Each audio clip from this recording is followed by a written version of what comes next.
ಇದು ಸುದ್ದಿ ವಿಶ್ಲೇಷಣೆ. ನಾನು ಶಶಿಧರ್ ಭಟ್. ಇದು ನನ್ನ ಡಿಜಿಟಲ್ ವಾಹಿನಿ ಸುದ್ದಿ ಟಿವಿ. ಈ ದೇಶದ ಜನ ಮೂಲಭೂತವಾಗಿ ಮುಗ್ಧರು. ಅವರಿಗೆ ನಂಬಿಕೆಗೆ ಏನಾದರೂ ಬೇಕು. ಅವರು ದೇವರನ್ನಾದರೂ ನಂಬ್ತಾರೆ, ದೆವ್ವವನ್ನಾದರೂ ನಂಬ್ತಾರೆ, ಯಕ್ಷಿಯನ್ನಾದರೂ ನಂಬ್ತಾರೆ, ಭೂತವನ್ನಾದರೂ ನಂಬ್ತಾರೆ, ಯಾರನ್ನಾದ್ರೂ ನಂಬ್ತಾರೆ. ನಂಬಿಕೆ ಇಲ್ಲದೆ ಈ ದೇಶದ ಜನ ಬದುಕಲಾರರು. ಸೊ ನಂಬಿಕೆ ಅನ್ನೋದು ಹಾಗೇನೆ, ಅದು ನಿಮ್ಮ ವೈಚಾರಿಕ ಶಕ್ತಿಯನ್ನ ಕುಂದಿಸ್ತಾ ಹೋಗುತ್ತೆ. ಆದ್ರಿಂದಲೇ ಈ ದೇಶದಲ್ಲಿ ನೀವು ಅತಿ ದೊಡ್ಡ ಲಾಭದಾಯಕ ದಂಧೆ ಯಾವುದು ಅಂದ್ರೆ ಅದು ಈ ಬಾಬಾಗಳಾಗುವುದಂತ ದೊಡ್ಡ ಲಾಭದಾಯಕ ದಂಧೆ ಅನ್ನೋದು ಇಲ್ಲ.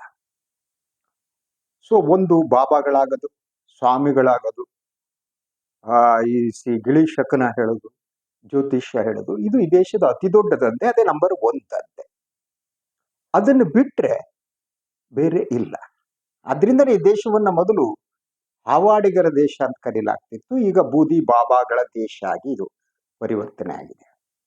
ದಿನಕ್ಕೆ 1-2 ಆದರೂ ಮಿನಿಮಮ್ ಈ ಬಾಬಾಗಳ ದುಷ್ಕೃತ್ಯಗಳು, ಅತ್ಯಾಚಾರಗಳು ಏನೋ ಒಂದು ಹೊರಗೆ ಬರುತ್ತೆ. ಲೇಟೆಸ್ಟ್ ಯಾವುದು ನಿನ್ನೆ ಒಂದು ಬಂತು. ನಾನು ಅದ್ರ ಬಗ್ಗೆ ಮಾತನಾಡ್ತಾ ಇಲ್ಲ. ನಾನಿವತ್ತು ಮಾತನಾಡ್ತಾ ಇರುವುದು ಸಮಯ ಕೆಟ್ರೆ ಹಗ್ಗ ಕೂಡ ಹಾವ ಕಚ್ಚುತ್ತಂತೆ. ಆ ಸ್ಥಿತಿ ಈ ದೇಶದಲ್ಲಿ ಬರ್ತಾ ಇದೆಯಾ? ಹಾಗಿದ್ರೆ ಹಗ್ಗ, ಯಾವ ಹಗ್ಗ ಹಾವಾಗಿ ಪರಿವರ್ತನೆ ಆಗ್ತಾ ಇದೆ, ಯಾರಿಗೆ ಕಚ್ತಾ ಇದೆ? ಸೊ ಈ ಎಲ್ಲ ಅಂಶಗಳನ್ನ ತಮ್ಮ ಗಮನಕ್ಕೆ ತರೋದಕ್ಕೆ ನಾನು ಇಷ್ಟಪಡ್ತೀನಿ. ಆಗಸ್ಟ್ 15 ಪ್ರಾಯಶಃ 2014 ನಂತರ ಆಗಸ್ಟ್ 15 ಈ ಬಾರಿ ಇದ್ದಂತೆ ಇರಲಿಲ್ಲ. ಪ್ರಧಾನಿ ನರೇಂದ್ರ ಮೋದಿಯವರು ಒಂದು ರೀತಿಯಲ್ಲಿ ಭಯಗ್ರಸ್ತರಾಗಿದ್ರು. ಜೋಶ್ ಇರಲಿಲ್ಲ, ಇನ್ನೊಂದಿರಲಿಲ್ಲ. ಅದ್ರ ಬಗ್ಗೆ ನಾನು ವಿಶ್ಲೇಷಣೆ ಮಾಡಿದ್ದೀನಿ, ನನ್ನ ಹಿಂದಿನ ವಿಡಿಯೋಗಳನ್ನ ನೋಡಬಹುದು. ಆದರೆ ಇದೇ ಸಂದರ್ಭದಲ್ಲಿ ಹರಿಯಾಣದಲ್ಲಿ ಹರಿದ್ವಾರದಲ್ಲಿ ಒಬ್ಬ ಬಾಬಾ ಮಾತಾಡ್ತಾ ಇದ್ರು. ಅವರು ನರೇಂದ್ರ ಮೋದಿಯವರ ಕಟ್ಟಾ ಅಭಿಮಾನಿಯಾಗಿದ್ದವರು, ಕಾಂಗ್ರೆಸ್ ವಿರುದ್ಧದ ಆಂದೋಲನಗಳಲ್ಲಿ ಪಾಲ್ಗೊಂಡವರು, ಅಣ್ಣಾ ಹಜಾರೆ ಜೊತೆಗಿದ್ದವರು, ಇನ್ನು ಕೆಲವು ಸಂದರ್ಭದಲ್ಲಿ ಸೀರೆ ಉಟ್ಕೊಂಡು ಓಡೋದವರು. ಅದ್ರ ಜೊತೆಗೆ ದಟ್ಟ 10,000 ಕೋಟಿಗಿಂತಲೂ ದೊಡ್ಡದಾದ ಒಂದು ಆಯುರ್ವೇದ ಸಾಮ್ರಾಜ್ಯವನ್ನ ಕಟ್ಟಿದವರು. ಅವ್ರು ಯಾರು ಗೊತ್ತಾಯ್ತಲ್ವಾ? ಬಾಬಾ ರಾಮದೇವ್. ಸೊ ಈ ಆಗಸ್ಟ್ 15 ಬಾಬಾ ರಾಮದೇವ್ ಅವರು ಹರಿದ್ವಾರದಲ್ಲಿ ಮಾಡಿದ ಭಾಷಣ ಇದೆಯಲ್ಲ, ಅದು ಹಲವು ಪ್ರಶ್ನೆಗಳನ್ನ ಹುಟ್ಟಾಗಿದೆ. ಮೊದಲು ಹೇಳಿದ್ನಲ್ಲ, ಹಗ್ಗವೇ ಹಾವಾದದ್ದು. ಈ ಹಗ್ಗ ಏನಿದೆ ಇದು ಹಾವಾದದ್ದು ಯಾರಿಗೆ ಅಂದ್ರೆ ಪ್ರಧಾನಿ ನರೇಂದ್ರ ಮೋದಿ ಅವರಿಗೆ. ಅವರು ಹರಿದ್ವಾರದಲ್ಲಿ ಮಾತನಾಡ್ತಾ ಈ ವಿದ್ಯಾರ್ಥಿ ಆಂದೋಲನವನ್ನ ವಿಚಾರವನ್ನ ಪ್ರಸ್ತಾಪ ಮಾಡಿದ್ರು. ಅದರ ಜೊತೆಗೆ ವಿದ್ಯಾರ್ಥಿಗಳ ಸಮಸ್ಯೆ ಬಗ್ಗೆ ಹೇಳಿದ್ರು. ಹೇಗಿದೆ ಅಂತಂದ್ರೆ ಇವತ್ತಿನ ಶಿಕ್ಷಣ, ಶಾಲೆಗಳು ಒಂದ್ ಕಡೆ ಮುಚ್ತಾ ಇವೆ, ಇನ್ನೊಂದ್ ಕಡೆ ಇದಾಗ್ತಾ ಇದಾವೆ. ಅದ್ರ ಬಗ್ಗೆ ಯಾರು ಲಕ್ಷ್ಯ ಕೊಡೋರಿಲ್ಲ. ಏನೋ ಒದ್ದಾಡ್ಬಿಟ್ಟು ನೀವು ಶಿಕ್ಷಣ, ಪ್ರಾಥಮಿಕ ಶಿಕ್ಷಣ, ಹೈಸ್ಕೂಲ್ ಶಿಕ್ಷಣ ಮುಗಿಸಿದ್ರೆ ನಂತರ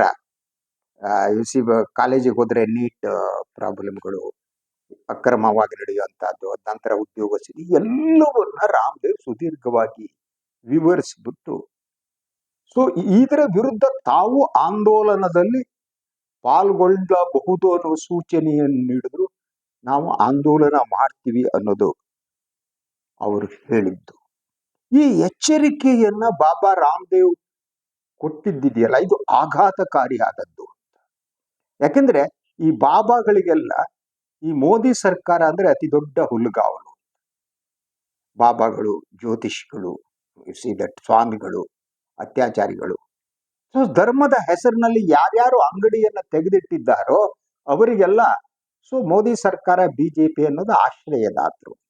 ಅವರು ರಕ್ಷಣೆ ಮಾಡುವರು. ನೀವು ಬಾಬಾಗಳನ್ನ ಪ್ರಶ್ನಿಸಿದ ತಕ್ಷಣ ಅವರಿಗೆ ಧರ್ಮದ್ರೋಹಿ ಅಂತ ಹಣೆಪಟ್ಟಿ ಹಚ್ಚಲಾಗತ್ತೆ. ಮೋದಿ ಅವರನ್ನ ಪ್ರಶ್ನಿಸಿದ್ರೆ ರಾಷ್ಟ್ರದ್ರೋಹಿ ಅಂತಲಾಗುತ್ತೆ.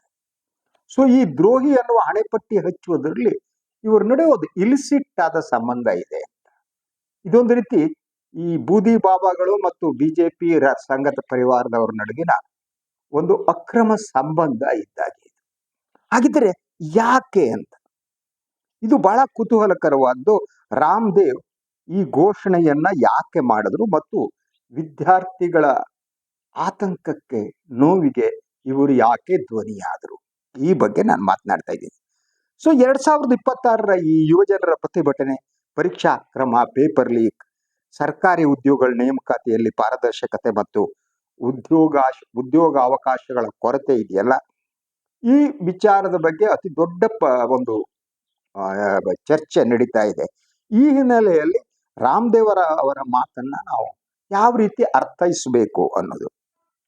ಸೊ ಒಂದು ಸರ್ಕಾರದ ಬೆಂಬಲಿಗ ಅಂತ ಗುರುಸಿಕೊಂಡಿದ್ದ ವ್ಯಕ್ತಿಯೇ ಪ್ರಶ್ನೆ ಎತ್ತು ಅಂತಂದ್ರೆ, ಇಂಡಿಯಾದ ಒಳಗಡೆ ಒಂದು ಪ್ರತಿಭಟನೆಯ ಅತಿ ದೊಡ್ಡ ಧ್ವನಿ ಒಂದು ಬರ್ತಾ ಇದೆ. ಅದು ಕೇವಲ ರಾಮದೇವ್ ಸೀಮಿತ ಆಗಿಲ್ಲ. ಈ ಸರ್ಕಾರವನ್ನ 2014ರಿಂದ ಯಾರ್ಯಾರು ಬೆಂಬಲ ಕೊಡ್ತಾ ಬಂದಿದ್ರು ಅವರು ಭ್ರಮನಿರಸನಗೊಂಡಿದ್ದಾರೆ ಅನ್ನೋದು ಒಂದು.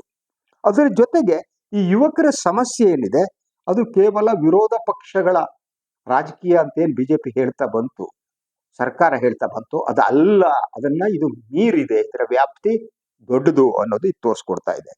ಸೊ ರಾಮದೇವ್ ಅವರು ಈ ಹಿಂದೆ ಕೂಡ ಆಂದೋಲನದಲ್ಲಿ ಪಾಲ್ಗೊಂಡಿದ್ದು, ಸೀರೆ ಉಟ್ಕೊಂಡು ಹೋಗಿದ್ದು ಎಲ್ಲ ಈ ಅನುಭವ ಇರೋದ್ರಿಂದ ಅವರು ಮತ್ತೆ ಎಚ್ಚರಿಕೆ ಕೊಟ್ಟಿರುವುದು ಕುತೂಹಲಕರವಾದದ್ದು. ಮತ್ತೆ ಅಂದ್ರೆ ಒಂದು ಮೋದಿ ಸರ್ಕಾರದ ಜೊತೆಗೆ ರಾಮದೇವ್ ಅವರ ಸಂಬಂಧ ಕೆಟ್ಟಿದೆ ಅಂತ. ಯಾಕೆಂದ್ರೆ ಒಂದು ಅವರ ಆಯುರ್ವೇದಿಕ ಉತ್ಪನ್ನಗಳೇನಿವೆ ಅದು ನ್ಯಾಯಾಲಯಕ್ಕೆ ಹೋಗಿದ್ದು, ಹಲವಾರು ಬಾರಿ ಅವರು ಜೈಲಿಗೆ ಹೋಗುವ ರೀತಿಯಲ್ಲಿ ಬಂದು ಕ್ಷಮೆ ಕೇಳಿದ್ದು, ಅವರ ಜಾಹೀರಾತು ಇದೆಲ್ಲ ಇರೋದ್ರಿಂದ ಸೊ ಮೋದಿ ಕಂಪನಿ ತಾವು ಬೆಂಬಲ ಕೊಟ್ಟಿಲ್ಲ ಅನ್ನುವ ಒಂದು ಒಳಗಡೆಯ ನೋವು ಅದರಲ್ಲಿ ಇದೆಯೋ ಇಲ್ವೋ ಗೊತ್ತಿಲ್ಲ. ಸೊ ರಾಮದೇವ್ ಅವರ ಒಂದು ರೀತಿಯಲ್ಲಿ ಅವರ ಸಾಮಾಜಿಕ ಬದುಕೆ ಕೂಡ ಬಹಳ ಕುತೂಹಲಕಾರಿಯಾಗಿದೆ. ಅವರು 2010ರಲ್ಲಿ ತಾವೊಂದು ರಾಜಕೀಯ ಪಕ್ಷವನ್ನು ಸ್ಥಾಪಿಸುವ ಘೋಷಣೆಯನ್ನು ಕೂಡ ಮಾಡಿದ್ರು. ಆದರೆ ನಂತರ ಅವರು ಈ ಒಂದು ಚುನಾವಣಾ ರಾಜಕೀಯಕ್ಕೆ ಇಳಿದಿಲ್ಲ ಅಂತ. ಆದರೆ 2014ರಲ್ಲಿ ಅವರು ತಮ್ಮ ಸಂಪೂರ್ಣ ಬೆಂಬಲವನ್ನ ಬಿಜೆಪಿ ಕೊಟ್ಟಿದ್ರು, ನರೇಂದ್ರ ಮೋದಿ ಅವರಿಗೆ ಕೊಟ್ಟಿದ್ರು. ಸೊ ರಾಮದೇವ್ ಮೋದಿ ಸರ್ಕಾರದ ನೀತಿಗಳೇನಿವೆ ಅದನ್ನ ಸದಾ ಬೆಂಬಲಿಸುತ್ತಾ ಬಂದವರು ಅಂತ. ಸೊ ಅವರು ಯಾವ ರೀತಿ ಇದ್ದು ಅಂತಂದ್ರೆ ವಿರೋಧಿ ಪಕ್ಷಗಳನ್ನು ಕೂಡ ಅವಮಾನಿಸುವ ರೀತಿಯಲ್ಲಿ ರಾಮದೇವ್ ಮಾತಾಡ್ತಾ ಇದ್ರು. ಅವರ ಬಹುತೇಕ ಯೋಗ ಕ್ಲಾಸ್ಗಳೇನಿವೆ, ಕಪಾಲ್ಭಾತಿ ಅಂತ ಹೊಟ್ಟೆ ಪುಸ್ಕೋ ಅಂತ ಉಸಿರು ಬಿಡೋದೆಲ್ಲ ಮಾಡ್ತಾರಲ್ಲ, ಹಾಗೆ ಕಾಲಿ ಕಡೆ ಎತ್ತದು ಕೆಳಗಡೆ ಎತ್ತದು, ಅಲ್ಲೆಲ್ಲ ಅವ್ರು ಮಾತನಾಡುವಾಗ ಪ್ರತಿಪಕ್ಷಗಳನ್ನ ಟಾರ್ಗೆಟ್ ಮಾಡ್ತಾ ಇದ್ರು. ಅದನ್ನ 2011ರಲ್ಲೂ ಕೂಡ ಕಾಂಗ್ರೆಸ್ ನೇತೃತ್ವದ UPA ಸರ್ಕಾರದ ಅವಧಿಯಲ್ಲಿ ಈ ಕಪ್ಪು ಹಣ ಇದೆ, ವಿದೇಶದಲ್ಲಿದೆ ಅನ್ನೋದೆಲ್ಲ ಇತ್ತ, ಆಂದೋಲನ ಇತ್ತಲ್ಲ, ಅದರಲ್ಲೂ ಕೂಡ ಪಾಲ್ಗೊಂಡು ಅವರು ಸರ್ಕಾರದ ಮಾತುಕತೆ ವಿಫಲವಾದ್ಮೇಲೆ ಮಧ್ಯರಾತ್ರಿ ಕಾರ್ಯಾಚರಣೆ ನಡೆಸಿ ಅದೆಲ್ಲ ನಡೆದ ಬೆಳವಣಿಗೆ ಹೆಚ್ಚಿನ ಇದಿಲ್ಲ, ನಾನು ಈಗ ಹೇಳಕ್ ಹೋಗಲ್ಲ. ಆದ್ರೆ 2011ರಲ್ಲಿ ಅವರು ಕಾಂಗ್ರೆಸ್ ಸರ್ಕಾರದ ವಿರುದ್ಧ ಹೋರಾಡಿದ ಪ್ರಮುಖ ವ್ಯಕ್ತಿಗಳಲ್ಲಿ ಅವರು ಒಬ್ಬರಾಗಿದ್ರು ಅಂತ. ಸೊ ರಾಮದೇವ್ ಅವರ ದೊಡ್ಡ ಸಾಧನೆ ಅವ್ರದ್ದು ಅಂದ್ರೆ ಆ ಪತಂಜಲಿ ಸಾಮ್ರಾಜ್ಯವನ್ನ ಕಟ್ಟಿದ್ದು ಮತ್ತು ಯೋಗವನ್ನ ಜನಪ್ರಿಯವಾಗಿಗೊಳಿಸೋದಕ್ಕೆ ಅದನ್ನ ವ್ಯಾಪಾರಿಕ ಒಂದು ಬ್ರ್ಯಾಂಡ್ ಆಗಿ ಅವರು ಪರಿವರ್ತನೆ ಮಾಡಿದ್ರು. ಅದೇ ಸಂದರ್ಭದಲ್ಲಿ ಸರ್ಕಾರದ್ದು ಕೂಡ ಯೋಗವನ್ನ ಅಂತಾರಾಷ್ಟ್ರೀಯ ಮಟ್ಟದಲ್ಲಿ UN ಮಾಡಿದ್ದು, ಜೂನ್ 21 ಯೋಗ ಇದೆಲ್ಲ ಹೆಲ್ಪ್ ಆಗಿರ್ಬೋದು. ಅಂತಾರಾಷ್ಟ್ರೀಯ ಮಟ್ಟದಲ್ಲೂ ಕೂಡ ಇದು ಒಂದು ಅತಿ ದೊಡ್ಡ ಸಂಸ್ಥೆಯಾಗಿ ಪತಂಜಲಿಯನ್ನ ರಾಮದೇವ್ ಬಳಸಿದ್ರು. ಅವ್ರ ಜೊತೆಗೆ ಬಾಲಕೃಷ್ಣ ಆಚಾರ್ಯ ಅಂತ ಕಾಣುತ್ತೆ, ಇನ್ನೊಬ್ರು ಕೂಡ ಇದ್ರು. ಸೊ ಪತಂಜಲಿ ಅವ್ರ ಮೂಲಕ ಭಾರತೀಯ ಆಯುರ್ವೇದ ಉತ್ಪನ್ನಗಳೇನಿವೆ ಅದನ್ನ FMCG ಮಾರುಕಟ್ಟೆಯಲ್ಲಿ ದೊಡ್ಡ ಪ್ರಮಾಣದಲ್ಲಿ ಅವರು ಸ್ಪರ್ಧೆಗೆ ತಂದ್ರು. ಆಹಾರ, ಸೌಂದರ್ಯವರ್ಧಕ, ಆರೋಗ್ಯ ಮತ್ತು ದೈನಂದಿನ ಬಳಕೆ ಉತ್ಪನ್ನಗಳೇನಿದೆ ಅದೆಲ್ಲವನ್ನ ಕೂಡ ಪತಂಜಲಿ ಉತ್ಪಾದನೆ ಮಾಡೋದಕ್ಕೆ ಪ್ರಾರಂಭ ಆಯ್ತು. ಆದ್ರೆ ಈ ನಡುವೆ ಅವರ ಸದಾ ವಿವಾದಗಳ ನಡುವೆ ಬದುಕುವ ವ್ಯಕ್ತಿ ರಾಮದೇವ್ ಅಂತ. ಅವರ ವಿವಾದಗಳಿಲ್ಲದೆ ಅವರು ಬದುಕೇ ಇಲ್ಲ. ಅವರ ಸಾರ್ವಜನಿಕ ಬದುಕಿನ ಅದೊಂದು ಮತ್ತೊಂದು ಮುಖವೇ ವಿವಾದ ಅಂತ ಅನ್ಸುತ್ತೆ. ಅವರು COVID-19 ಅವಧಿಯಲ್ಲಿ ರಾಮದೇವ್ ಅಲೋಪತಿ ವೈದ್ಯಕೀಯ ಪದ್ಧತಿ ಕುರಿತು ತೀವ್ರ ಟೀಕೆ ಮಾಡಿದ್ರು. ಭಾರತೀಯ ವೈದ್ಯಕೀಯ ಸಂಘ ಅದರ ವಿರುದ್ಧ ಆಕ್ಷೇಪ ವ್ಯಕ್ತಪಡಿಸಿ ಸುಪ್ರೀಂ ಕೋರ್ಟ್ಗೆ ಹೋಗಿದ್ದು ಇತಿಹಾಸ. ಸೊ ಪತಂಜಲಿ ತಪ್ಪು ದಾರಿ ಎಳೆಯುವಂತಹ ಜಾಹೀರಾತುಗಳನ್ನ ಪ್ರಕಟಿಸುತ್ತೆ ಅನ್ನೋದು ಅತಿ ದೊಡ್ಡ ವಿವಾದ ಆಯಿತು. 2024ರಲ್ಲಿ ಸುಪ್ರೀಂ ಕೋರ್ಟ್ ಪತಂಜಲಿಯ ಕೆಲವು ಜಾಹೀರಾತುಗಳೇನಿವೆ ಅದರ ಕುರಿತು ತೀವ್ರ ಆಕ್ಷೇಪವನ್ನು ಕೂಡ ವ್ಯಕ್ತಪಡಿಸಿತ್ತು. ಕಂಪನಿ ನ್ಯಾಯಾಲಯಕ್ಕೆ ನೀಡಿದ ಭರವಸೆಯನ್ನು ಕೊಟ್ಟು ಇಲ್ಲ ಮಾಡಲ್ಲ ಅಂತ. ಆದ್ರೆ ನಂತರವೂ ಕೂಡ ಔಷಧಿಗಳ ಪರಿಣಾಮದ ಬಗ್ಗೆ ಹೇಳಿಕೆಗಳು ಮತ್ತು ಜಾಹೀರಾತುಗಳು ಬಂದಿದ್ದು ಅದನ್ನು ಕೂಡ ನ್ಯಾಯಾಲಯ ಬಹಳ ಗಂಭೀರವಾಗಿ ಪರಿಗಣಿಸ್ತು ಅಂತ. ರಾಮದೇವ್ ಮತ್ತು ಆಚಾರ್ಯ ಬಾಲಕೃಷ್ಣ ಅವರಿಗೆ ನ್ಯಾಯಾಲಯದ ಮುಂದೆ ವೈಯಕ್ತಿಕವಾಗಿ ಕ್ಷಮೆ ಕೇಳಬೇಕಾದ ಸ್ಥಿತಿ ಕೂಡ ನಿರ್ಮಾಣ ಆಗಿತ್ತು. ಕ್ಷಮೆಯನ್ನು ಕೂಡ ಕೇಳಿದ್ರು. ನಂತರ ಸುಪ್ರೀಂ ಕೋರ್ಟ್ ಅವರ ನಿರಪೇಕ್ಷ ಕ್ಷಮಾಪಣೆ ಏನಿದೆ ಅದನ್ನ ಸ್ವೀಕರಿಸಿ ಕಂಟೆಂಪ್ಟ್ ಪ್ರೊಸೀಡಿಂಗ್ ಅನ್ನ ಬಿಟ್ಟಿತ್ತು. ಆದ್ರೆ ಅವರು ಕೊರೋನಿಲ್ ವಿವಾದ ಕೂಡ ಬಹಳ ಮುಖ್ಯವಾದ್ದು. ಕೋವಿಡ್ ಸಂದರ್ಭದಲ್ಲಿ ಬಹಳಷ್ಟು ಜನ ಬಾಬಾ ರಾಮದೇವ್ ಅಂತವರು, ಆಯುರ್ವೇದ ಪಂಡಿತರು ಅನ್ನೋರು, ಹಳಲೇಖ ಪಂಡಿತರು ಎಲ್ಲ ಕೂಡ ಕೋವಿಡ್ ಬಿಡಿ ನಾವೇ ಔಷಧಿ ಅಂತ ಹೇಳಿ ಯಾರ್ಯಾರಿಗೆ ಏನೇನು ಕೊಟ್ಟರೆ ಗೊತ್ತಿಲ್ಲ. ಸೊ ಅದೇ ರೀತಿ ಇವರು ಕೂಡ ಕೋವಿಡ್ ಸಂದರ್ಭದಲ್ಲಿ ಕೊರೋನಿಲ್ ಅನ್ನೋ ಒಂದು ಔಷಧ ಪ್ರಚಾರ ಮಾಡಿ ಹೋಗುತ್ತೆ ಅಂತೇಳಿ ಅದು ಸೈಂಟಿಫಿಕಲಿ ಅದು ಪ್ರೂವ್ ಆಯ್ತಾ ಬಿಟ್ಟಿಲ್ಲ, ಅದು ಕೂಡ ದೊಡ್ಡ ಗಲಾಟೆ ಆಗಿತ್ತು ಅಂತ. ಅವರ ರಾಜಕೀಯ ಹೇಳಿಕೆಗಳ ಬಗ್ಗೆ ಹೇಳಿದ್ರೆ ಒಂದು ಬುದ್ಧವಾದ ಒಂದು ಪಟ್ಟಿ ಮಾಡ್ಬೋದು. ಆಗಾಗ ಹೇಳಿಕೆ ಕೊಡೋದು, ಇನ್ನೊಂದು ಮಾಡೋದು, ವಿವಾದ ಸೃಷ್ಟಿಸೋದು. ಹಾಗಿದ್ರೆ ಈಗ ಬಹಳ ಮುಖ್ಯವಾದ ಪ್ರಶ್ನೆ ಏನ್ ಗೊತ್ತಾ, ಒಂದು ರಾಮದೇವ್ ಈಗ ನಿಜವಾಗಿಯೂ ಬದಲಾಗಿದ್ದಾರೆ. ಈಗ ಮೋದಿಯವರ ಅಪ್ಪಟ ಅಭಿಮಾನಿಯಾಗಿ ಮೋದಿಯವರಿಂದ ಅಪ್ರತ್ಯಕ್ಷವಾದ ಲಾಭವನ್ನು ಪಡೆದ್ರೋ ಇಲ್ಲೋ ಗೊತ್ತಿಲ್ಲ. ಸೊ ಆದ್ರೆ ಆಯುರ್ವೇದ ಯೋಗ ಏನಿದೆ ಅದರ ಒಂದು ಅಸ್ತ್ರವನ್ನಾಗಿ ಮಾಡಿಕೊಂಡು ಅವರು ಪತಂಜಲಿಯನ್ನು ಅಷ್ಟು ದೊಡ್ಡಕ್ಕೆ ಬೆಳೆಸಿದ್ದು. ಸೊ ಅವರು ಬಹಳ ಮುಖ್ಯವಾಗಿ ಅನಿಸೋದು, ಅವರು ಬದಲಾದ್ರೋ ಇಲ್ಲೋ ಗೊತ್ತಿಲ್ಲ, ಅವರಿಗೆ ಈ ಯುವಕರ ಅಸಮಾಧಾನದ ಶಕ್ತಿ ಗೊತ್ತಾಗಿದೆ. ಏನು ಜಂತರ್ ಮಂತರ್ನಲ್ಲಿ ನಡೀತಲ್ಲ ಅದು ಅವರಿಗೆ ಗೊತ್ತಾಗಿ ವಿದ್ಯಾರ್ಥಿಗಳು ದೇಶದಲ್ಲಿ ಅಂದ್ರೆ ಜನರ ಮನಸ್ಥಿತಿ ಬದಲಾಗ್ತಿದೆ, ಅಂದ್ರೆ ಗಾಳಿ ಯಾವ ಕಡೆ ಬೀಸ್ತಾ ಇದೆ ಅನ್ನುವುದನ್ನ ಅವರು ಅರ್ಥ ಮಾಡಿಕೊಂಡಂತೆ ಕಾಣುತ್ತೆ. ಮೋದಿ ಸರ್ಕಾರದ ವಿರುದ್ಧ ಜನಾಭಿಪ್ರಾಯ ರೂಪುಗೊಳ್ಳುತ್ತಾ ಇದೆ ಅನ್ನುವ ಕಾರಣಕ್ಕಾಗಿ ಅವರು ಮೊದಲನೇದಾಗಿ ಈ ತಮ್ಮ ಟೋಪಿ ತಿರುಗಿಸಾಕಿರಬಹುದು. ದ ಸೆಕೆಂಡ್ ಥಿಂಗ್, ಇವರು ದೊಡ್ಡ ಆಂದೋಲನಕಾರಿ ಹೋರಾಟಗಾರರು ಅಂತ ಏನ್ ಅನ್ಕೋತಿದ್ದಾರಲ್ಲ ಆ ಇಮೇಜ್ ಉಳಿಸ್ಕೊಳ್ಳೋದು ಅಂತ. ಯಾಕಂದ್ರೆ 2011ರಲ್ಲಿ ಕಾಂಗ್ರೆಸ್ ಸರ್ಕಾರದ ವಿರುದ್ಧ ಮಾಡಿ ಕಪ್ಪು ಹಣ ಇರೋದಲ್ಲ ಅಂತ ಹೇಳಿ ಏನು ಹೋರಾಟ ಮಾಡಿ ತರ್ತೀವಿ ಅಂತಾರಲ್ಲ, ಅವಾಗಿದ್ದ ಇಮೇಜ್ ಅನ್ನ ಉಳಿಸಿಕೊಳ್ಳೋದು ಅಂತ ಅನ್ನೋದು ಒಂದು ಅನ್ಸುತ್ತೆ. ಇನ್ನು ಮೋದಿ ವಿರುದ್ಧ ಏನಿದೆ ಅವರು, ಯಾಕೆಂದ್ರೆ ಜನರ ಅಭಿಪ್ರಾಯ ಯಾವ ಕಡೆ ಇದೆಯೋ ಆ ಕಡೆ ಇದ್ರೆ ಮಾತ್ರ ಲಾಭ.